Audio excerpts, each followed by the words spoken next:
Hey, what's going on, guys? It's your boy, lONl, and I'll be doing a gameplay commentary over some Call of Duty Black Ops 2. I thought this would be a good opportunity to combine operations with Battlefield 3 to have the experience and the indulgement to add you guys into the commentary. With that in mind, guys, the comments below is how you guys will become active with this video, but I want to let you guys know that we're going to be talking about the destruction of the human body along with viruses and infections that can affect us to turn us into what is commonly known as a zombie.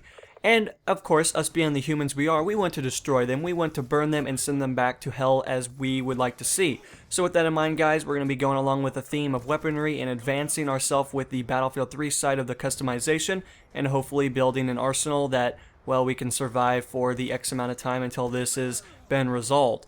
So, guys, if you are not exactly a Battlefield player, you do not exactly know how this stuff works, that is perfectly understandable. If you are a Call of Duty player, or whatever titled player you are, you can use that format and that customization to feed me the information in which you so wish, or to inform me. If you are, however, a Battlefield player, you can go along with it, and you guys will see how the categories and the information is projected to you guys, and I look forward to seeing what you guys will say as your class. So I will start off and give you guys the general information, and hopefully I'll have time to talk about why I decided to go with this arsenal, and hopefully give you guys more information to hopefully make you guys survive along with myself. So obviously I'm going to pick the medic class. If you guys are unfamiliar, Battlefield 4 or Battlefield 3 and 4 has 4 classes. You have the medic, you have the engineer, you have the support, and you have recon.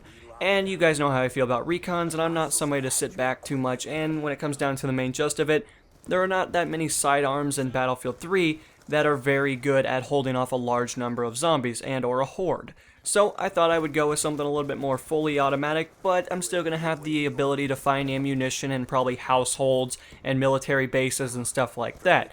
So with that in mind, guys, I went with the medic class, and I'm going to be using the M16A3. I know it's a very overpowered weapon sometimes in the multiplayer that I've been told by the community. Myself, I don't find it that way, but that is just how we dissect this.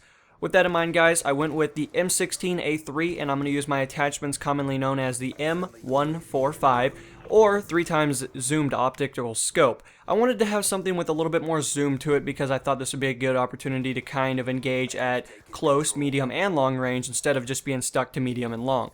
I know that scope zooms in a little bit too much and it might be a little bit of a hindrance, but that's why my secondary that I'll be informing you guys about will hopefully fix that problem and keep me off the map.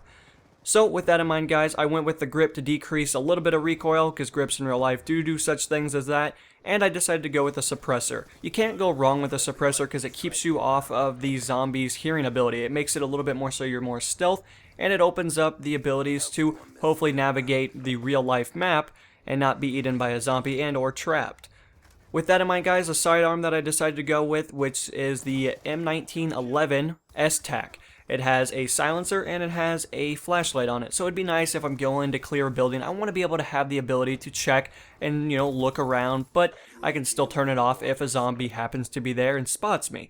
And then I can shoot him in the head, and hopefully that will not alert the rest of the zombies in the building to come and eat my flesh. That would kind of suck. So I went with the S-TAC. It's a very good weapon overall. The magazine size is sufficient for what you need to do, and to be honest, if you're going with an M16 into a building, you want to have something to pull out quickly to be able to hopefully destroy the rest of the incoming zombies.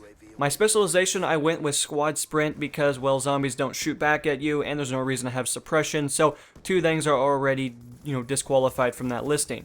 No reason for explosives, and a lot of the other things that you guys will commonly see associated with my class are not exactly projected in the highest magnitude because, well, I think sprint's probably very effective to make me a little bit faster than them, just in case we are talking about a different kind of zombie with advanced tactics and maybe mutations. Obviously, if we're talking about the Walking Dead or just the standard zombies from Call of Duty, most of them have a little bit of a sprint and or they just kind of wander around, so there's not really that problem. But again, if we're talking about advanced zombies, I want to have an edge and I want to be able to outrun them with my stamina. So anyway, guys, with that in mind, I went with my Gadget 1 slot as the medic pack. You really don't have a whole lot of options there, and I figured that an explosive ordnance device would probably not be something too interesting.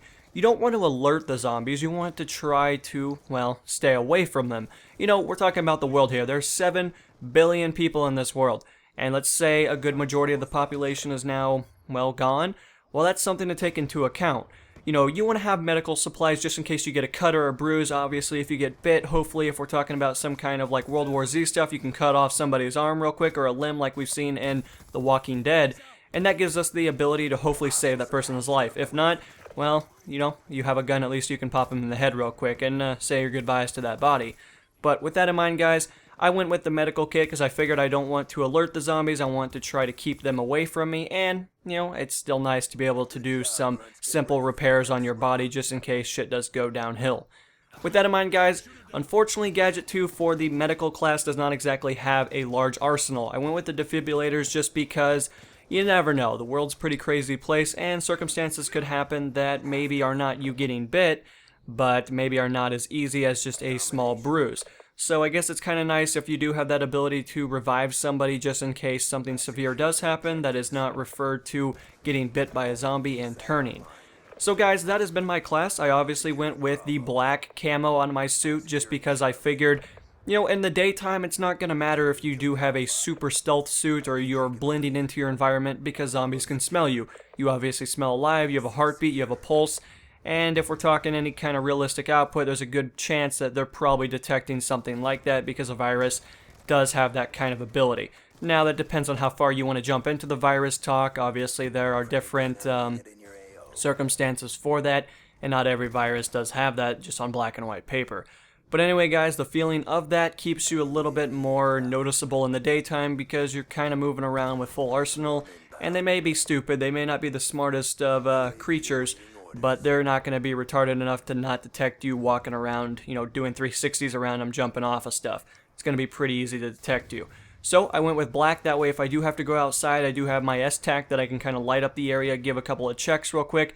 My camo is going to give me the ability to stay into dark corners, and if I do happen to go out in the daytime, at least I can hide in a corner, and hopefully there won't be a zombie next to me or behind me ready to eat my face. That's always a good thing. So guys, that was that kind of configuration of my class. That's what I went with. I know some of you guys will agree with my class, some of you guys will differ, some of you guys will go for that more, I want to blow everything up, and I want to have C4 packages, and I want to throw them on top of them and just have a, heyday. So I'm interested to see what you guys will say. You guys will obviously have to do the comments below, and you guys can order it however you so wish. You guys can let me know if you are, a Battlefield player, a COD player. Maybe you're watching this video from another kind of game, and that's perfectly understandable as well. Obviously, video games do have a wide variety of customization, and with that in mind, most classes will look pretty much the same in different notions. But I thought this would be a fun kind of video for you guys. I thought this would be something that would hopefully open the door to the zombie discussion and maybe viruses in one way or another. But I guess to give you guys the reasoning behind why I went with my class and the notions that I decided to go upon, well, I like every class in Battlefield 3. I do like support, I like engineer, not so much recon just because I don't like to chill, 5,000 meters from the objective. But with that in mind, I can see how every class in a zombie scenario would be very effective. It also depends on how you guys figure yourself to be. If you guys are very tactical, if you guys like to blow stuff up, maybe you guys like to do reconnaissance, that kind of stuff. You guys obviously have to figure it out for yourself and decide what kind of player you are, because that's what matters deep down. You obviously don't want to die, and you obviously don't want to be in a class that you're not very comfortable with on black and white paper, or maybe it just doesn't have the materials that are, a key to your playstyle. That's something to take into account.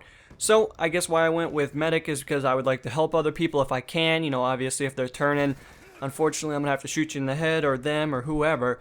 And that would be a pretty sad day, I guess, depending on how much I knew that person. Obviously, I guess if you didn't know him, it wouldn't be too much of a difficulty. But if you did know him, if you could help him, that'd be something to take into account. Obviously, I think everything is pretty balanced in my class, and overall, my customization fits me very well. It doesn't exactly limit me to staying just inside or just, long range from the objective or anything like that. It allows me to get up on the front lines and at least have the ability to take out zombies and really do anything of that formation. Obviously, clearing buildings is going to be a little bit more difficult for myself because the M16 is a very long weapon. It's not exactly very slug, it's not very compact, but hopefully that's what my S-Tac will do, and it does have a pretty good magazine size. Obviously, if we're talking about zombies, one shot to the head, and anything other than that's not really going to matter. I mean, you could chop off a few legs, do that kind of stuff, and overall we're going with the default knife on this bad boy because, well, I think the default knife is a lot better than the box cutter. unless I want to open up some Amazon packages that I find in their warehouse. I don't know, that might be something to take into account, but I think the standard knife can probably do that very well. So anyway guys, that has been my listings, that's my reasoning, helping people and at least having the ability to kill and navigate through the realistic map. That would be something that I would choose, and I'm interested to see what you guys will say. Again, I know some of you guys will go a little bit more extreme into it, some of you guys will be very conservative, and some of you guys will just go out with a boom. So with that in mind guys, please share your information below and let me know what game you're playing, and I look forward to seeing the responses as they roll in. This has been NMO, and I'll see you guys then. Peace.